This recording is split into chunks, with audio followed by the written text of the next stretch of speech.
অন্তর্বর্তীকালীন নিরপেক্ষতার প্রমাণ সে দেখাইতে পারে নাই। সে কিছু কিছু দলের পক্ষপাতিত্ব করছে আর কিছু কিছু দলের সে ধ্বংস করে দিছে। এই সরকার এই বাংলাদেশের অর্থনীতিকে ধ্বংস করছে। হাজার হাজার কলকারখানা, গার্মেন্টস ফ্যাক্টরি সে বন্ধ করে দিয়েছে। হাজার হাজার লোক বেকার করে দিছে। এই অন্তর্বর্তীকালীন সরকার এই 18 মাসে বাংলাদেশকে 30 বছর পিছনে ফেলে রেখেছে। এই অন্তর্বর্তীকালীন সে আওয়ামী লীগের বিচার করতে যায় বড় নেতাদেরকে তো ধরতেই পারে নাই। সে সাধারণ যে নেতাগুলো তাদেরকে ধরে সে জেলে বসছে। এমনকি অত্যাচারিত হয়ে অনেক মানুষ আত্মহত্যা পর্যন্ত করতে বাধ্য হয়েছে। এই সরকার ঘরবাড়ি যারা পুড়িয়েছে তাদেরকে কোনো সে আইনের আয়তায় আনতে পারে নাই। সে তাদেরকে ছাড় দিছে।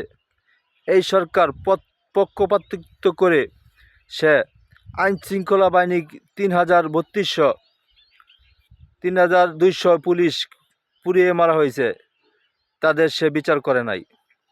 এই সরকার একতরফা এই দেশ চালিয়ে গেছে এবং সে নিরপেক্ষ নির্বাচন দিতে সে ব্যর্থ হয়েছে।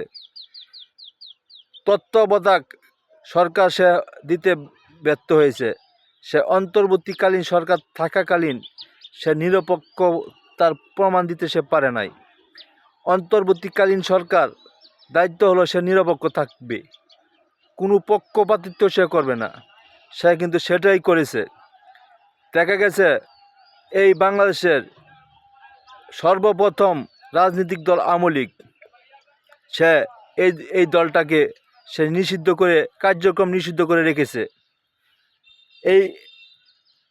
এই সরকার বাংলাদেশের ভোটার অধিকার, নাগরিক যারা আওয়ামী লীগের কর্মী যারা তাদেরকে ভোট দেওয়া থেকে সে বিরত রেখেছে।